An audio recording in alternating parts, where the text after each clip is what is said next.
Lie all lies. Look at her neck. No way. She just slid her fingertips gently over the marks left, spreading a wave of heat that ran through her entire body. Stop touching other people's necks. Can you stop that? I'll ask the secretary to bring some concealer to cover it. It is not necessary. Are you going back to your room like this? And how else would I go back? Or do you want me to sleep with you one more night? Don't challenge me. I'm not challenging. If you dare come. Can you stop talking like I'm afraid of you? You should have, don't you think? When Benita regained her composure, her personality began to shine through again, which was a good thing. After all, Kurafat didn't like seeing her downcast, unable to do anything but stay by his side. You ask me to respect you, but you keep provoking me until I lose my mind. Do you think it's fun to get hurt? Then stop frowning, pursing your lips and clenching your teeth, then I won't do anything. Do you like it when I'm like this? What if I say yes? Kurafat snorted.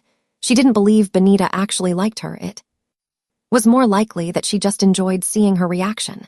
Either way, she had to admit that Benita was bolder than anyone she had ever met. And then, I'm the one who takes advantage of the opportunities. Who is it that offered this chance, huh? Benita was silent. She was right. The only time she didn't want to was the first time, and she knew it. She had already apologized and been forgiven. So tell me right away that you don't hate my kisses.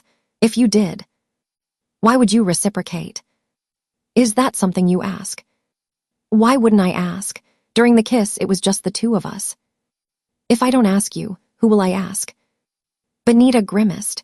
She was the only one who could talk about this subject without the slightest embarrassment.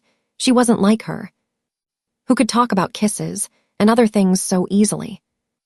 Can you stop being so direct about things that don't need to be? Kurafat frowned in confusion. What was wrong with asking? I kissed you, so who should I ask? I have to go to work today.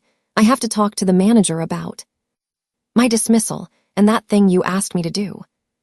Since she kept insisting, she had to change the subject. Otherwise, she would keep talking about the kiss nonstop. Why didn't you tell me before? You didn't ask. And how would I know what you plan to do every day? And why should I tell you? Isn't it strange that I suddenly start telling you everything I do in my day? Kurafat sighed, walked over to the table, picked up his black jacket, closed his briefcase, and gathered his belongings before turning back to face her. I'll take you. Can you not act like a sugar mommy? I'm not old enough to be called that. And what should I call you then? What she was doing gave rise to the thought of that, hearing her to take care of a single person, giving her an apartment to live in, and to top it all off, the intense kiss just now. How could one not think that she had no ulterior motives? My name is enough. You don't need to give me nicknames. Kurafat said calmly and pulled Benita to her feet before placing his jacket over her shoulders. Put this on. It's not appropriate to walk around with me wearing a student uniform, right? People already saw me wearing this when I came in. But did they see when I marked your neck like that? Can you not talk so directly about these things? Number, Kurafat answered, without even needing to think. Benita wanted to pinch her mouth. Who taught this creature to be so direct? Some things just didn't need to be said. The more she talked, the more she remembered what had happened. Every time she kissed her, her posture spoke volumes. She never did it just because she was angry. She seemed to enjoy taking her emotions out on her, and the more she resisted, the more Queen seemed to enjoy it. Thinking about this, Benita wondered why she wasn't afraid of her. The more she was strict, the more she wanted to challenge her. Vista. Kurafat's voice sounded more authoritative. This time she obeyed. The familiar scent of her expensive perfume reached her nose. She was already familiar with that scent, a clean, sophisticated fragrance that made her seem even more imposing. Since the night before, she had already given him an outfit to wear, although their bodies were not that different in size, queens. Height caused the jacket to fall over her hips. It feels like I'm wearing my father's clothes. Benita looked up to look at her. The more serious Queen became, the more she wanted to tease her. Daddy. Kurafat froze. He didn't know what he felt when he heard that. He seemed to like it, but at the same time he didn't like it. Stop it. I already told you not to give me nicknames. But it's cute. It's not like that word can only be used for men. I'm not going to play. Why did you like it? Quiet, babe.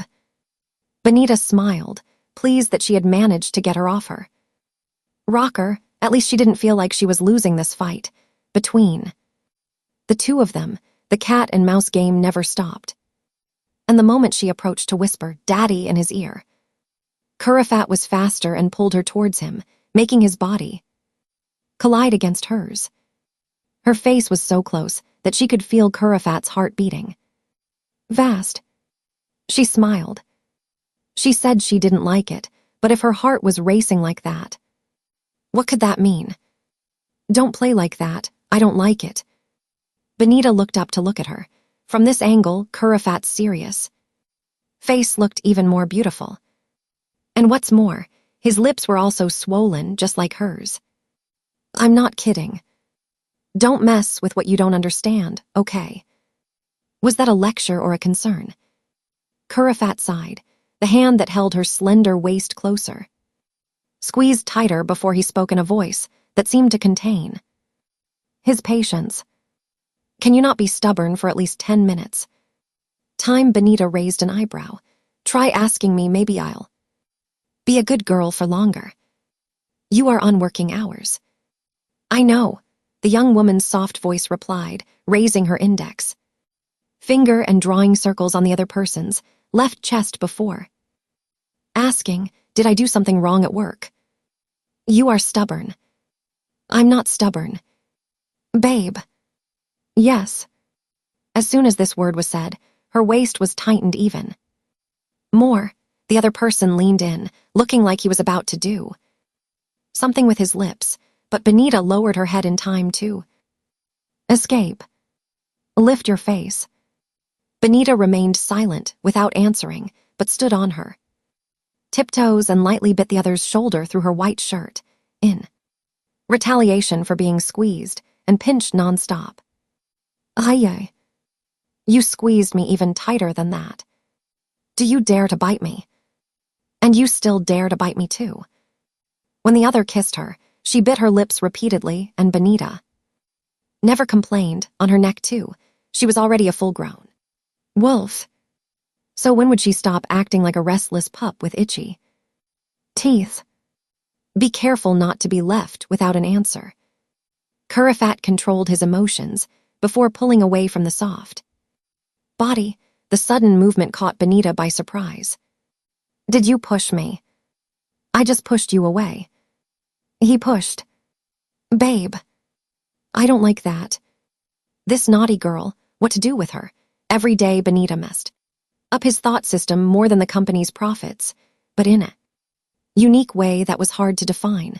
Kurafat didn't like her stubbornness, but he liked her resilience.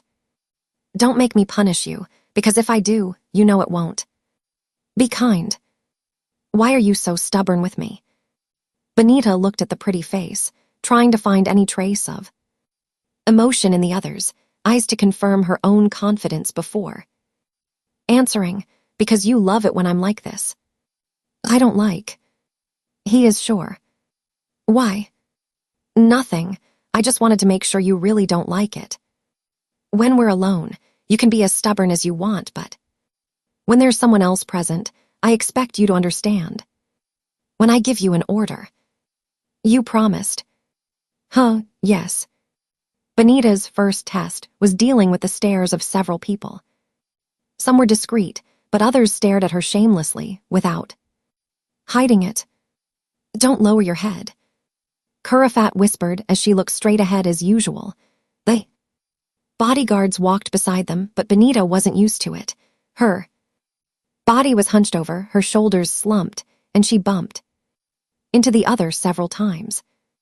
Babe, look straight ahead. Don't look at the ground. This time, along with the words came a gentle hand wrapping around her shoulders and pulling her closer. The gesture made it clear that this woman was under Curafat's care. This caused a few gazes to shift away, while Benita began to raise her head. If you don't listen to me, you will be punished. This time, I'll let it go, but if it happens again, don't say I didn't warn you about what I'll do. Benita had moved into Queen's condominium 2 weeks ago. After school, she would work and come home, repeating this routine over and over again. Over time, she discovered that her favorite moment was when Queen would close her eyes and listen intently to what she was saying, whether it was a report from her secretary or international news. Queen never ignored her efforts. Do you think this cryptocurrency is worth the investment? From a businesswoman's perspective, Benita didn't know why Queen was asking that, but the fact that her opinion was being taken into account made her happy. It still doesn't seem interesting to me. The owner does a lot of self-promotion without having a concrete product. So you think like me. When she moved into the condominium, Benita didn't expect the apartment to be so large. With her few belongings, she felt lost. The large space, but she appreciated the security and privacy that Queen provided. Queen never entered her room, only asking if she was comfortable and safe, insisting only that there would be people monitoring from a distance, at least temporarily, until the curious stopped investigating. At first, Mint, her best friend, protested a lot, but after seeing that the place was suitable, she ended up accepting and said, "Remember, Beau, you'll always have me." So when Mint called to cover her shift that night, Benita was hesitant. Mint was sick and couldn't take off work that weekend. "What are you thinking?" Curafat asked, noticing that Benita had suddenly gone quiet. She had been enjoying the conversation, but now she seemed distant. "What? Is there anything besides me to occupy your mind?" "Yes, it does." "Who?" With each passing day, Curafat made her feel more and more special. Smiling softly, Benita replied, "Mint." Curafat frowned. "Your friend." "Mint asked me to cover a shift tonight." "Why?" "She's sick and has already used up all her time off. She called me a little while ago asking for help." "Can I go help you?" Over the past week, Benita has noticed how busy Queen has been. The journalists were relentless. Every Friday, Queen went home in a sour mood. This meant that tonight was his chance to help Mint without bothering Queen. "Do whatever you want." "Thanks. But I'm going with you." "What?" "Why not? Can't I go for a drink?" "But you have to go home." "So what? My house won't move." "I'm not running away. I'm just going to work." "Talks too much." "Admit it right away that you're attached to me." "Save that mouth for something sweet later. I don't want you to end up hurt because of me." "So stubborn." "You seem to be in a bad mood again. This doesn't stop her from doing anything, but it always makes her angry. So it makes you want to provoke her to see if she loses her composure." "Are you going to hit me?" "I am scared." "If you're not really scared, then don't say it." "I'm afraid you won't do anything." "Babe." "Yes." Here she goes again with that attitude. She likes to provoke me too. Do something, and when I do, she pretends to be vulnerable, looking at me as if I had forced her. So she ends up being pulled until she loses her balance and sits on my lap. I, who am sitting in the office chair, quickly grab her waist before she falls. "If you are afraid, then leave." Queen's request for permission is the least sincere thing in the world. If you want a kiss, you never ask, "Can I kiss you?" but always something that forces me to interpret the meaning on my own. She is someone who is stubborn and hard to please, but strangely, she seems like a puzzle that I am desperately trying to solve, without even knowing what the reward is at the end. What awaits me at the end of this, heaven or hell? You said you don't want me to bend down, didn't you? From this angle, I'm taller than you. Kurafat sighs heavily, pushing the papers to the corner of the table without caring if anything falls to the floor. Then he lifts Benita and places her on the table, standing up and leaning over her. Now look up. Again, she always likes to pinch my chin. Don't turn your face away unless I allow it. Don't bite my lips. I have to work tonight and I might have to drink alcohol, so I can't risk my lips getting bruised. Kurafat changes his mind. If lips are forbidden territory, I can bite somewhere else. Keep your chin up. She says this before burying her face in my neck, nibbling and sucking, making me swallow hard. I have to work tonight. Did she? Forget that. Don't leave any marks. Don't tell me what to do. She ignores my request, so I raise my hands and push her face away. I have to work. I am your work. Benita wants to laugh. She didn't stop me from going to work, but she's sulking because I don't do what she wants. If you don't want me to buy you, then don't be stubborn. And who started this? Did I start? When she starts to look dissatisfied, instead of irritating me, I like it. I've learned to deal with her better and better. After work, I won't stop anything. Do I need to hear you? Or would you prefer me to listen to someone else? Kurafat frowns and reprimands her in a stern tone. I already told you I don't like this. You never like anything when it comes to me. Because I don't like it. Have a little patience. You say you don't like it, but your eyes are devouring me now. Babe. Kurafat scolds again. She needs to know what is going on. How long are we going to play this game of patience? And why? Our status doesn't allow any of that. Wait, okay. Benita murmurs before pulling her face down for a light kiss above her lips, as if she was taming a ferocious wolf. This makes her stop in her tracks. Wait for me, understand? HMPH, I can't get anything. I don't know when we started communicating more with our bodies than with words. If you piss me off again after work, it won't just be a mark. Did you understand? Benita doesn't answer, just pulls her face into a new kiss as a reward for promising to wait. Her face is lifted again, and since she can't unload her emotions on my lips, her touch on my body intensifies. My back is pressed, my waist gripped by gentle hands. My shirt, tucked under my skirt, is pulled up, and her warm hand slides over my skin, making me grab her wrist to stop her from going any further. At most, it's all just kisses and bites on the neck.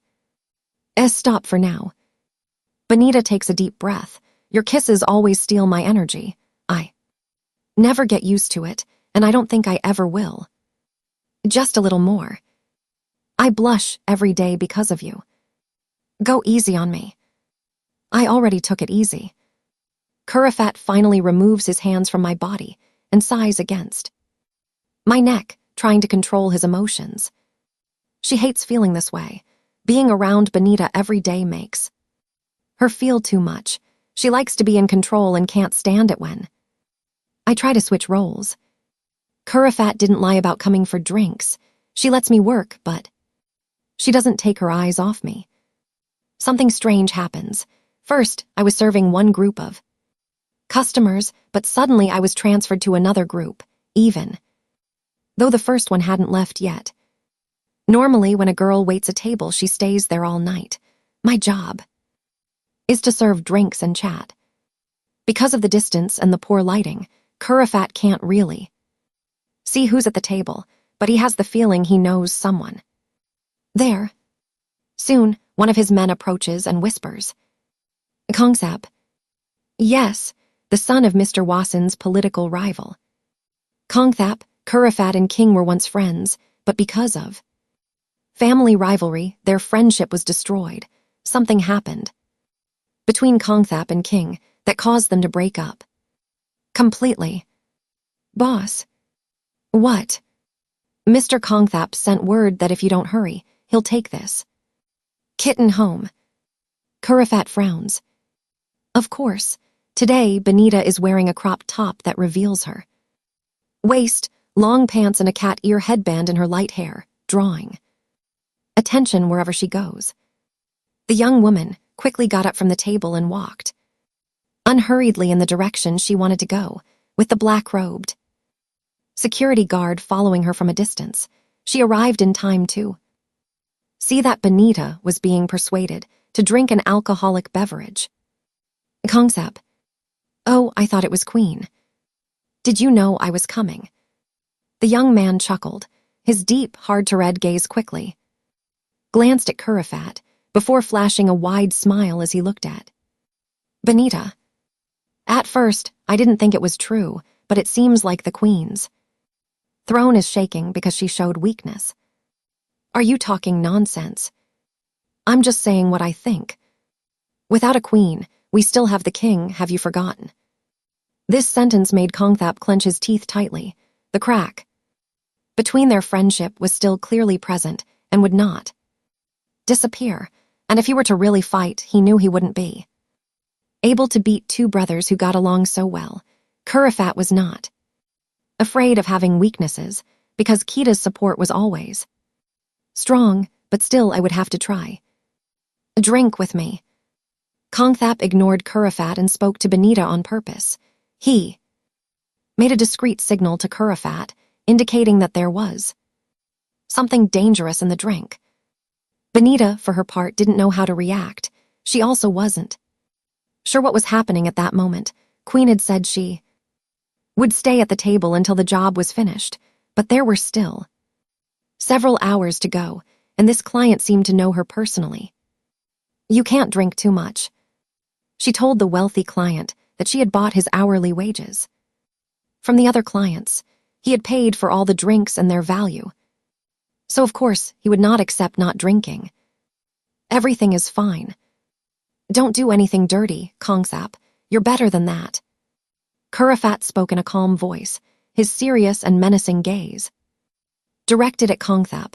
In fact, he was not a bad person, he was even a good friend, but the actions of the elders had affected the children, causing friends to become enemies. It's not fun, is it? Kongthap muttered. How about this, if you don't want the kitty to drink? Kongthap raised his hand and touched Benita's chin, keeping his hand there until she had to pull her face away, pulling away. You drink. Is this poison? Why do you want me to drink it so much? Let's take a risk, like we did when we were kids. The boldness when we were young was like holding a gun with a single bullet and taking turns aiming at the temple. That was why we were able to be friends. She didn't have resentments like Kita, and hadn't been pushed away as lonely as Kongthap, so there were no deep wounds. Kurafat sat between Kongthap and Benita, her hard gaze reprimanding Benita's frail body that caused this situation. She then looked at Kongthap with a determined gaze. If I die, Kita will make you die even more painfully. I know. He knew better than anyone what the two brothers were like. And if I am tortured, Kita will make you suffer even more. Kongthap swallowed hard before nodding his head, because no matter what the outcome was, Kita wouldn't leave him alone if he touched her sister, not even a hair.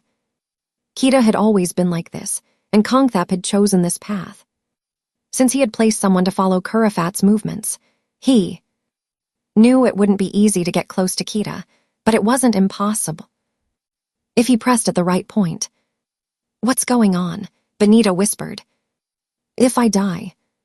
Kurafat started to speak, but didn't finish before she was interrupted by Benita, who was startled by her talking about life and death. What are you saying? I know you won't miss it. If you can't speak properly, it's better to keep quiet. Benita replied firmly, and from what she understood of the conversation, it seemed that they were both referring to the drink in the glass that was beginning to melt, with drops of water around it. Whoever died in this world, it could be anyone, but not the woman named Kurafat. Bep. No. Kurafat and Kongthap exclaimed together as Benita took the glass and downed it, drinking it all in one go, finishing by throwing ice on the floor so no one else could drink again. What now? Who's going to die this time?